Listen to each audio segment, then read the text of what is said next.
Hello everyone, redox কেমিস্ট্রির দ্বিতীয় লেকচারে আজ তোমাদের যেটা বোঝাবো সেটা হলো ড্যানিয়েল সেল। ইতিমধ্যে আমরা ইলেকট্রোকেমিক্যাল সিরিজ সম্বন্ধে জেনেছি এবং নর্মাল হাইড্রোজেন ইলেকট্রোড সম্বন্ধেও আমাদের খানিকটা আইডিয়া হয়েছে। ড্যানিয়েল সেল হলো দুটো হাফ সেলের কম্বিনেশন। হাফ সেল মানে কি? হাফ সেল মানে হলো এক একটি হাফ সেলে একটি করে তড়িৎ বিশ্লেষ্য পদার্থের দ্রবণ থাকে এবং তার মধ্যে তার যে ক্যাটায়নিক মেটাল সেই মেটালটা তার মধ্যে ডোবানো থাকে। এক্ষেত্রেও ঠিক তাই। এবার এই দুই ক্ষেত্রে কি কি হাফ সেল ব্যবহার করলাম আমরা, কি কি ধাতু ব্যবহার করলাম না, জিঙ্ক ইলেকট্রোড ব্যবহার করেছি যা কিনা জিঙ্ক সালফেটের জলীয় দ্রবণের মধ্যে ডোবানো রয়েছে। অপরদিকে কি হয়েছে না, কপার ব্যবহার করেছি আমরা যা কিনা কপার সালফেট দ্রবণের মধ্যে ডোবানো রয়েছে। এবার ইলেকট্রোকেমিক্যাল সিরিজে দেখেছি আমরা যে জিঙ্ক ধাতু অনেক ওপরের দিকে অবস্থান করে, অন্যদিকে কপার ধাতু নিচের দিকে অবস্থান করে। তো এই জিঙ্ক ধাতু ওপরের দিকে অবস্থান করার কারণে সে খুব সহজেই দুটি ইলেকট্রন ত্যাগ করে জিঙ্ক 2+ আয়নে পরিণত হয় এবং দ্রবণের মধ্যে চলে আসে। তাই তার যে রিডক্স পোটেনশিয়াল সেটি হলো -0.76 ভোল্ট। অন্যদিকে কপার 2+ আয়ন দুটি ইলেকট্রন গ্রহণ করে কপার মেটাল হিসেবে এর উপর জমা হয় এবং এই যে ইলেকট্রোডটি এটি ধনাত্মক আধানগ্রস্ত হয়। এবার এই দুটিকে যদি আমরা জুড়ে দিই, মাঝখানে যদি একটি ভোল্ট মিটার দেয়া হয়, সেক্ষেত্রে দেখা যাবে যে ইলেকট্রনের প্রবাহ বাঁ দিক থেকে ডান দিকে যাচ্ছে, অর্থাৎ তড়িৎ প্রবাহ হচ্ছে ডান দিক থেকে বাঁ দিকে। কারণ আমরা জানি ইলেকট্রনের প্রবাহ যেদিকে হয় তড়িৎ প্রবাহ তার বিপরীত দিকে হয়। এবারে এর ফলে কি হচ্ছে, এই দুটি দ্রবণের মধ্যে যে ইলেকট্রোনিউট্রালিটি সেই ইলেকট্রোনিউট্রালিটি বজায় থাকছে না, কারণ এখানে ক্রমশ জিঙ্ক ক্যাটায়নের পরিমাণ বাড়ছে, সালফেটের পরিমাণ কমে যাচ্ছে। এইদিকে কপার 2+ আয়নের পরিমাণ কমে যাচ্ছে, সালফেটের পরিমাণ বেড়ে যাচ্ছে। তো এই যে একটা ভারসাম্যহীনতা সৃষ্টি হচ্ছে, তাকে ভারসাম্য আনার জন্য এই ভারসাম্যহীনতার কি করা হয়, একটি সল্ট ব্রিজ এদের মাঝখানে স্থাপন করা হয়, যেটি কিনা পটাশিয়াম ক্লোরাইডের একটি সম্পৃক্ত জলীয় দ্রবণ। এবং এই যে সল্ট ব্রিজ এখানে দিলাম, এর ফলে এই সাইকেলটা টোটাল কমপ্লিট হলো এবং দুটি হাফ সেলের কম্বিনেশন হিসেবে আমরা একটা কমপ্লিট সেল পেলাম, যাকে কিনা ব্যাটারিও বলা যেতে পারে। এবং এই সেলটাকে, এটা একটা সেল বা কমপ্লিট সেল, এই সেলটাকে বলা হচ্ছে ড্যানিয়েল সেল। তাকে আমরা কি করে রিপ্রেজেন্ট করব না, জিঙ্ক, প্রথমে জিঙ্ক, তারপরে জিঙ্ক সালফেট, তারপরে দুটো দাড়ি অর্থাৎ সল্ট ব্রিজ, তারপর কপার সালফেট এবং কপার। এই দাড়িটা হচ্ছে ফেজ বাউন্ডারি আর এই দুটো দাড়ি হচ্ছে সল্ট ব্রিজ।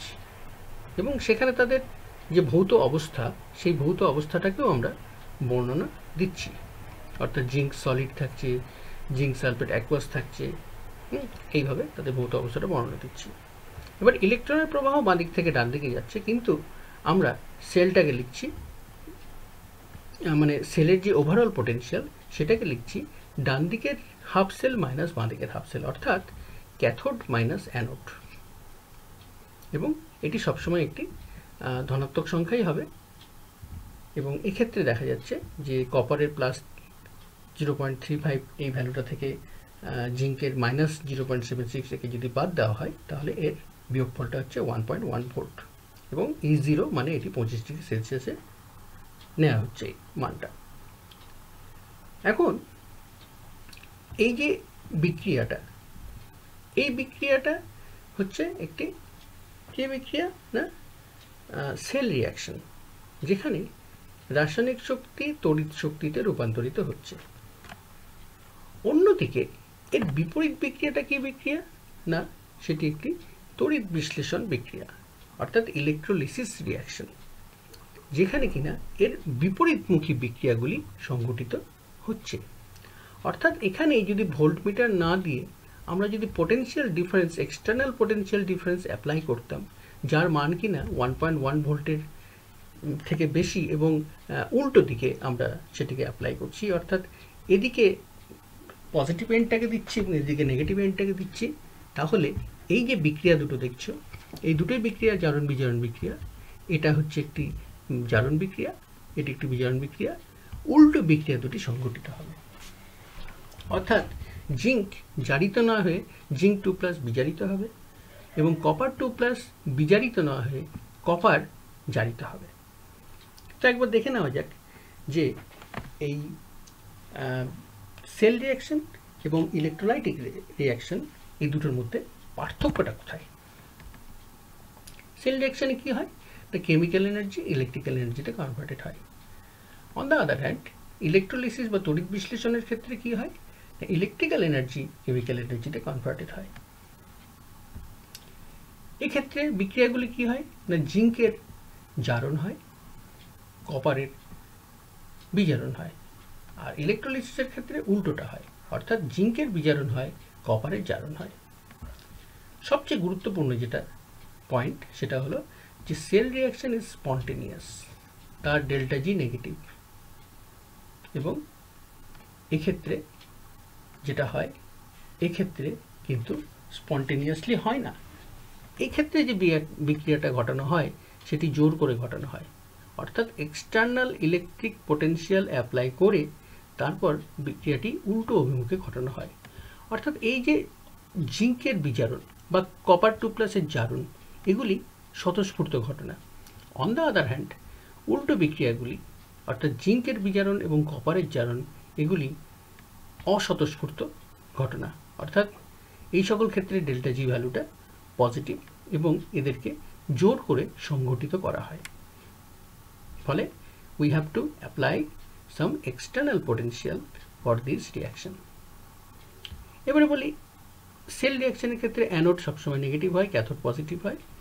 কিন্তু ইলেকট্রোলিসিসের সময় কি হয়, আমি বললাম উল্টো দিকে অ্যাপ্লাই করতে হবে, ফলে অ্যানোডটা পজিটিভ হবে, ক্যাথোডটা নেগেটিভ হবে। কিন্তু মজার ব্যাপার হচ্ছে উভয় ক্ষেত্রে যেটা কমন সেটা এখানে 3 নম্বর পয়েন্টে লেখা আছে যে ইলেকট্রনের প্রবাহ কিন্তু সবসময় অ্যানোড থেকে ক্যাথোডের দিকেই যাবে। তড়িৎ বিশ্লেষণ বিক্রিয়াটিকে ভালো করে কল্পনা করো, খেয়াল করো, দেখো ইলেকট্রনের প্রবাহ অ্যানোড থেকে ক্যাথোডেই হচ্ছে। কিন্তু মজার ব্যাপার হচ্ছে এই রিয়াকশনের সময়, সেল রিয়াকশনের সময় anode negatively charged, cathode positively charged, while ইলেকট্রোলিসিসের ক্ষেত্রে অ্যানোড পজিটিভলি চার্জড এবং ক্যাথোড নেগেটিভলি চার্জড। এছাড়া বাকি বৈশিষ্ট্যগুলি কি এক ঝলক দেখে নেওয়া যাক। ফর ইলেকট্রোলিসিস externally applied potential has to overcome the electrode potential, অর্থাৎ ওই যে 1.1 ভোল্টের যে গল্পটা বলা হয়েছিল, এই যে 1.1 ভোল্ট এর থেকে কিন্তু বেশি হতে হবে এবং সেটিকে অপোজিট ডিরেকশনে অ্যাপ্লাই করতে হবে, অর্থাৎ এদিকে পজিটিভ এন্ডটাকে দিতে হবে এবং এদিকে দিতে হবে কি না negative এন্ডটা। The minimum voltage necessary to cause deposition is equal and opposite in sign to the potential between the solution and electrode, অর্থাৎ যে কথাটা বললাম সেটা এখানে লেখা রয়েছে, অর্থাৎ বিপরীতমুখী হতে হবে এবং তার থেকে বেশি হতে হবে, তবেই কিনা বিপরীতমুখী বিক্রিয়াটি ঘটবে। ন্যাচারালি ধরো ওপর থেকে একটা জিনিস নিচে পড়ছে, তো সেটা তো ফ্রি ফল, স্পন্টেনিয়াস হচ্ছে। তো জিনিসটাকে যে ফোর্স নিয়ে ওপর থেকে নিচে পড়বে, ঠিক তার বিপরীত অভিমুখে তার থেকে বেশি ফোর্স অ্যাপ্লাই করলে জিনিসটা ওপরের দিকে উঠে যাবে। অর্থাৎ একটা পাথরকে তুমি নিচ থেকে উপরে ছুঁড়ে দিলে, ঠিক আছে, তো ওপর থেকে নিচে সে যখন ফ্রিলি ফল করবে তখন যে ফোর্সটা ওর উপর অ্যাপ্লাইড থাকে তার থেকে বেশি ফোর্স অ্যাপ্লাই করলে সে কিনা নিচ থেকে উপরে উঠে যাবে। এখানে ব্যাপারটা ঠিক তাই হচ্ছে। এবং লাস্ট 3 নম্বর পয়েন্ট আমরা আগেই আলোচনা করেছি যে electrons always move from anode to cathode in both cell reaction and electrolysis. ভালো করে জিনিসটা ভাবনা চিন্তা করবে, তাহলে দেখবে সত্যি সত্যি এটা খুব আশ্চর্য একটা ব্যাপার যে অ্যানোড কখনো নেগেটিভলি চার্জড, কখনো পজিটিভলি চার্জড, অথচ ইলেকট্রন সবসময় অ্যানোড থেকেই বেরোচ্ছে এবং ক্যাথোডে গিয়ে ঢুকে পড়ছে। এবারে চলে আসি এই যে নার্নস্টের যে সমীকরণটা E = E0 + RT/NF ln A, এটি কি করে এলো? তো এটি যেভাবে এসেছে সেটি হচ্ছে যে একটি মেটাল, সে কি হচ্ছে না তার মেটাল ক্যাটায়ন অ্যাকুয়েটেড হয়ে যাচ্ছে। অ্যাকুয়েটেড হচ্ছে মানে কি, তার মেটাল ক্যাটায়নে জলীয় দ্রবণ উৎপন্ন হচ্ছে। তো এই ঘটনাটা একবারে যখন দেখাচ্ছি, এটি কিন্তু থিওরিটিক্যালি আমরা যদি ভেঙে ভেঙে দেখাই তাহলে আমরা দেখতে পাবো যে এতে মোট 3টি ধাপ আছে এবং এটি একটি সাইকেলের মতো। কি ধরনের সাইকেল? না বর্ন হ্যাবার সাইকেলের মতো। এবং এখানকার যে ডেল্টা জি ভ্যালুটা অর্থাৎ যে energy, okay, energy due to electro potential, যেটাকে আমরা NFE0 হিসেবে চিহ্নিত করি, সেই এনার্জিটা কিন্তু এসেছে এই 3টে এনার্জির কম্বিনেশন থেকে। প্রথমত সলিড মেটাল, যেটা সেই মেটালটাকে সলিড থেকে মেটাল ভেপার বা মেটাল গ্যাসে পরিণত করতে হবে। তাহলে যে শক্তিটি প্রয়োগ করতে হচ্ছে তার নাম হচ্ছে হিট অফ সাবলিমেশন। দ্বিতীয়ত এই মেটাল গ্যাস বা মেটাল ভেপারকে মেটাল ক্যাটায়নে পরিণত করতে হচ্ছে। তার জন্য যে শক্তিটি প্রয়োগ করা হচ্ছে তার নাম হচ্ছে আয়োনাইজেশন পোটেনশিয়াল। এরা দুজনেই কিন্তু পজিটিভ। কেন পজিটিভ? কারণ উভয় ক্ষেত্রে শক্তি প্রয়োগ করতে হচ্ছে, অর্থাৎ it is both the phenomena are endothermic process because you have to apply some heat energy here. Finally, এই মেটাল ক্যাটায়নটা যখন অ্যাকুয়েটেড হচ্ছে, অর্থাৎ সে জলের সাথে মিশে যাচ্ছে বা জলীয় দ্রবণ উৎপন্ন করছে, তখন কিন্তু সে প্রচুর পরিমাণ তাপ শক্তি বর্জন করছে, অর্থাৎ এটি একটি এক্সোথার্মিক প্রসেস বা তাপমোচী পদ্ধতি। তাহলে এই তিনজনের কম্বিনেশন বা তিনজনের যোগফলই হচ্ছে আমার ডেল্টা জি। তাহলে এই ডেল্টা জি যত বেশি নেগেটিভ হবে তত বেশি স্পন্টেনিয়াস হবে, যত কম নেগেটিভ হবে তত বেশি নন স্পন্টেনিয়াস হবে। ওকে, তো এই যে ডেল্টা জি ইকুয়েশনটা কি হলো না plus S plus I minus H. এখন আমরা ডেল্টা জি সংক্রান্ত যে থার্মোডাইনামিক ইকুয়েশনটা জানি সেটা হলো delta G equal to delta G zero plus RT ln 1/a। 1/a মানে কি? ওপরে হচ্ছে প্রোডাক্ট, নিচে রিয়াক্ট্যান্ট। ওকে, তো এখানে কোন রিয়াকশনের জন্য? না এই রিয়াকশনটার জন্য। Metal cation plus electron equal to metal, product হচ্ছে এখানে মেটাল। আমি বলেছি এই জায়গাটা গন্ডগোল হবে তোমাদের, এক একটা বই এক এক রকমের ভাবে এটাকে ইয়ে করে। আমরা কি করি? আমরা রিডাকশনটাকে মাথায় রেখে করি। ফলে রিয়াকশনটা যদিও মেটাল থেকে মেটাল ক্যাটায়ন হচ্ছে, কিন্তু আমরা যেহেতু রেডক্স পোটেনশিয়ালে IUPAC অনুমোদিত রিডাকশন পোটেনশিয়ালটাকে অ্যাকসেপ্ট করেছি, তাই আমাকে রিয়াকশনটাই দেখাতে হবে। এক্ষেত্রে প্রোডাক্ট মানে হচ্ছে দ্য মেটাল, সলিড মেটাল। এবার সলিড লিকুইডের ক্ষেত্রে কি হয় না তাদের কনসেন্ট্রেশন বা অ্যাক্টিভিটিকে সবসময় এক ধরা হয়। অন দ্য আদার হ্যান্ড এই যে মেটাল ক্যাটায়ন তার যে অ্যাক্টিভিটি সেটিকে এ, ছোট হাতের এ দ্বারা চিহ্নিত করা হচ্ছে এবং আমার সমীকরণটি হলো delta G equal to delta G zero plus RT ln 1/a। এখন আমরা জানি যে এই ডেল্টা জি এর সাথে ই এর সম্পর্কটা কি না, এই ডেল্টা জি এর সাথে এর সম্পর্ক হচ্ছে delta G equal to minus NFE।